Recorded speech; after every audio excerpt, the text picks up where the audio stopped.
Welcome to Simpler Bible, a daily journey to biblical understanding. Welcome to episode 24. We continue in Exodus with a very famous story as we see Moses meeting God at the burning bush. At this point, it's been about 40 years since Moses fled Egypt. He's now 80 years old, all right?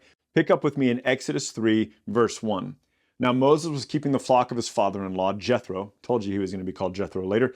The priest of Midian. That's an interesting thing, by the way. He's the priest of Midian. And he led his flock to the west side of the wilderness and came to Horeb, the mountain of God. One of the things that you want to know is that Horeb here, it's going to be called Horeb for the next couple of books. Horeb is also Mount Sinai. All right, it's just a different name for Mount Sinai. Mount Sinai is where we'll see later in Exodus where Moses goes up and receives the Ten Commandments. It is where the people will meet with God when they come out of Egypt. And so this is the mountain that the burning bush is on, same mountain, all right? Verse 2, the angel of the Lord appeared to him in the flame of fire out of the midst of the bush. And he looked, and behold, the bush was burning, yet it was not consumed. All right, another thing I want you to note here, it says, the angel of the Lord. Every now and then, the Bible, well, more so probably than every now and then, but we see angels in the Bible. An angel of the Lord. In the book of Daniel, you see an angel of the Lord. Occasionally, you will see the angel of the Lord. And the angel of the Lord is decidedly different than an angel of the Lord. And let me explain to you why. Let's keep going, and I'll build this out just a little bit more for you. But keep note of that there is a difference between an angel or a angel and the angel. So begin with me again in verse 2, and sorry for pausing so much. The angel of the Lord appeared to him in a flame of fire out of the midst of the bush. He looked, and behold, the bush was burning, yet it was not consumed.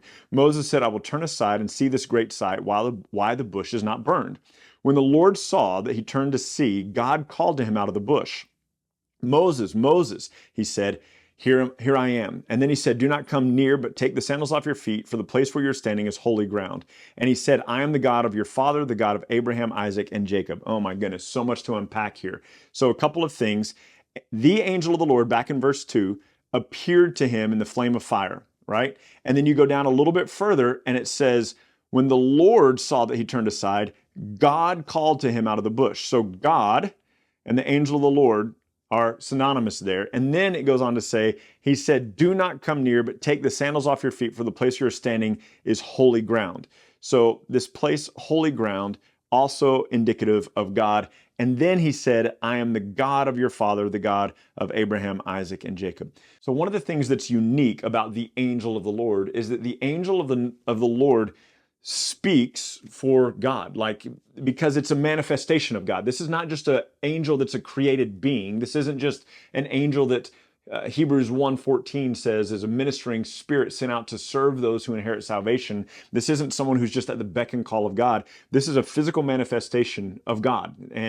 And maybe a lot of people speculate that the angel of the Lord is actually Christ. We talked about that a little bit when we were in Genesis 18, that the angel of the Lord and two angels appeared to God right before appeared to Abraham before the destruction of Sodom and Gomorrah.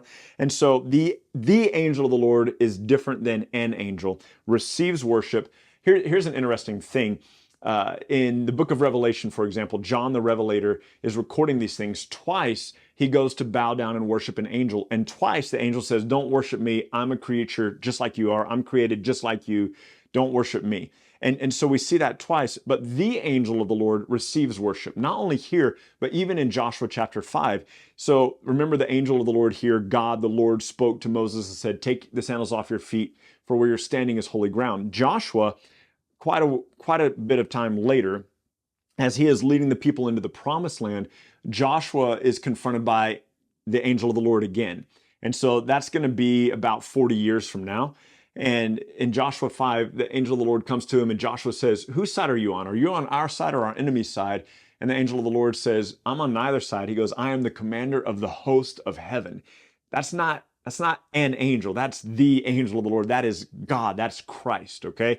And so then the angel of the Lord tells Joshua in Joshua 5:15, take your sandals off, for the place you're standing is holy ground. And that's something that very unique, all right? That's not ever done by an angel. The angel that comes and speaks to Daniel in the book of Daniel doesn't tell him, take your sandals off, you're on holy ground. So this is meeting with the very person of God. The angel of the Lord is a physical representation of the person of God.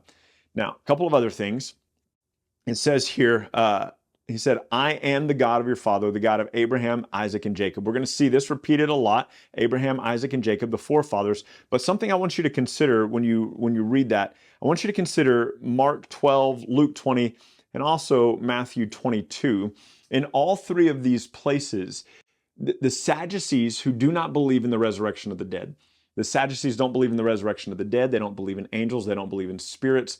And they've come to Jesus and they're trying to trick Jesus. And they say to him, there was a certain Hebrew man who married a woman, but before he could give her kids, he died. So according to the law, his brother married her. And before he could give her kids, he died. And so all 7 brothers, there were 7 brothers, all 7 of them married the same woman. All of them, before they could give her kids, died.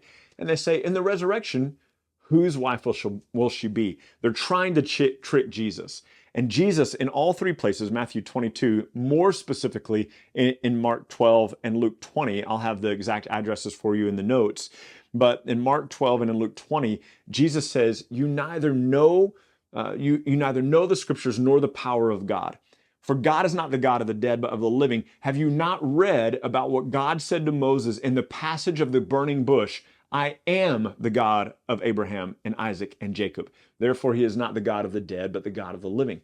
And so this quote right here is this first kind of big verse that we can unpack that speaks to the resurrection from the dead. It's one that Jesus uses to prove the resurrection of the dead. And so we need to give it its full due here, that this is not just Jesus or God saying, the angel of the Lord saying, I was the God of Abraham, I was the God of Isaac, I was the God of Jacob. He says, I am the God of Abraham, Isaac, and Jacob. And Jesus quotes this in the New Testament to be indicative that there is a resurrection from the dead. And so that verse is key, quoted by Jesus in the New Testament to foreshadow for us the resurrection of the dead, because God is not the God of the dead, but the God of the living. Verse 7. Then the Lord said, I have surely seen the affliction of my people who are in Egypt. I have heard their cries because of their taskmasters, and I know their sufferings. And I have come down to deliver them out of the hand of the Egyptians, to bring them up out of that land to a good and broad land, a land flowing with milk and honey, to the place of the Canaanites, the Hittites, the Amorites, the Perizzites, the Hivites, and the Jebusites. And now behold, the cry of the people has come to me, and I have seen the oppression with which the Egyptians oppress them. I want to remind you of something as we're reading through this. This nation, Israel, has been at this point in Egypt for 430 years. And for at least 80 of that, they have been in terrible suffering, terrible traumatic slavery conditions where they are oppressed and they are mistreated. And you remember that the people have been crying out to God. God has heard their cry. The book of Genesis tells us that God has heard their cry. He knew, he remembered, he knows what's going on with the people. And I want to remind you of something as you go through whatever it is that you're going through today. I want you to be reminded of what Peter says in 1 Peter. He says, cast all your cares on God because he cares for you. And Peter is speaking about the believers. And Peter, 1 Peter specifically, is talking to believers who are suffering. He uses the term suffering 17 times in these very few pages. And he is reminding them that, look, you can come before God with confidence. You can cast your cares on God with confidence because he cares for you. And so don't forget that your God in heaven cares for you. You are not far away from him. You are not distant from him. Be reminded that in Romans 8, the Bible teaches that the Holy Spirit intercedes on behalf for us with groans too deep for understanding, and that Christ intercedes on behalf for us. And so you have a position with the Father that is secure because of your faith in Jesus. And so if you ever feel like, why doesn't God remember me? Why doesn't God see me in my suffering? He does. And you and I have a better position before the Father than these guys did, because we come to the Father based on Christ and what Christ has done. And so that is super encouraging. In verse 10, God says to Moses, come, I will send you to Pharaoh that you may bring the people, the children of Israel, out of Egypt. But Moses said to God, who am I that I should go into Pharaoh and bring the children of Israel out? He said, I will be with you, and this will be a sign for you that I have sent you. When you have brought the people out of Egypt, you shall serve God on this mountain. He said, here's the sign that I'm the one who's accomplishing this. When you come out with all the people of Israel, you're going to worship me right here on this mountain, which we know eventually is Mount Sinai. Then Moses, it's the same name, Horeb and Mount Sinai. Then Moses said to God, If I come to the people of Israel and say to them, the God of your fathers has sent me to you, and they ask, what is his name? What shall I say to them? And God said to them, I am who I am. It could also be translated as I will be what I will be. It basically just means I am everything that I've declared that I am. It's kind of an all-encompassing name. And God said, say to the people of Israel, I am has sent you. God also said to Moses, say this to the people of Israel, the Lord, the God of your fathers, and here it is again, the God of Abraham, Isaac, and Jacob has sent me to you. This is my name forever, and this is how I should be remembered throughout all generations. Go and gather the elders of Israel together and say to them, the Lord, the God of your fathers, the God of Abraham, Isaac, and Jacob has appeared to me, saying, I have observed you and seen everything that is done to you in Egypt. And I promise you that I will bring you up out of the land of affliction of Egypt to the land of the Canaanites, the Hittites, the Amorites, the Perizzites, the Hivites, and the Jebusites. And they will listen to your voice, and the elders of Israel shall go to the king of Egypt with you and say to him, the Lord, the God of Hebrews, has met with us, and now please let us go a 3 days journey into the wilderness that we may sacrifice to the Lord our God. So here's what he says. It sounds simple enough. Go tell all the people that I'm here to rescue them. Go tell all the people to get the elders and go stand before Pharaoh and say, hey, listen, we want to go 3 days journey into the wilderness. We want to go worship God. Verse 19, but I know that the king of Egypt will not let you go unless I compel him by a mighty hand. So I will stretch out my hand and I will strike Egypt with all the wonders that I will do in it. After that, he will let you go. And look at verse 21 and 22. And I will give this people favor in the sight of the Egyptians. I'll give the Hebrews favor in the sight of the Egyptians. And when you go out, you will not go out empty-handed, but each woman shall ask of her neighbor and any woman who lives in her house for silver and gold jewelry and for clothing.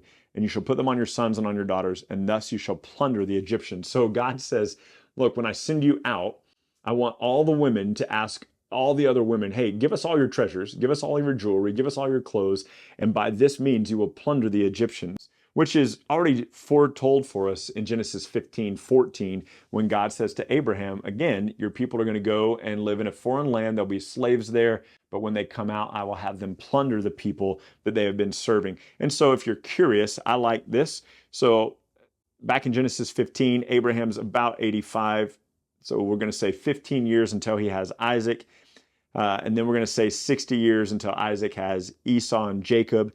And then we're going to say 130 years until Jacob moves to Egypt. And then 430 years till they come out. And what are we going to end up with? 6, 7, 8, 9, 10, 13, about 635 years from the time that God told Abraham, your people are going to be slaves and they're going to plunder the Egyptian people, to the time that they're actually plundering the Egyptian people. So if you're curious about how much time has passed, about 635 years has passed between Genesis 15 and here where we are in Exodus 3.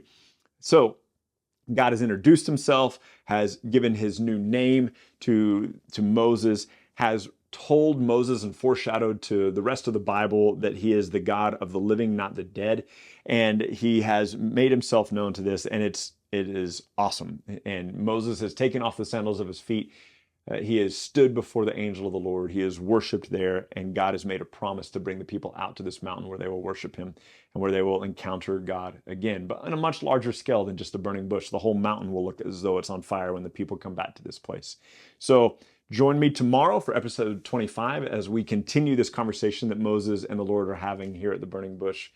And there are so many more things to unpack. I love these first chapters of Exodus, and I'm excited to share them with you. We'll see you tomorrow.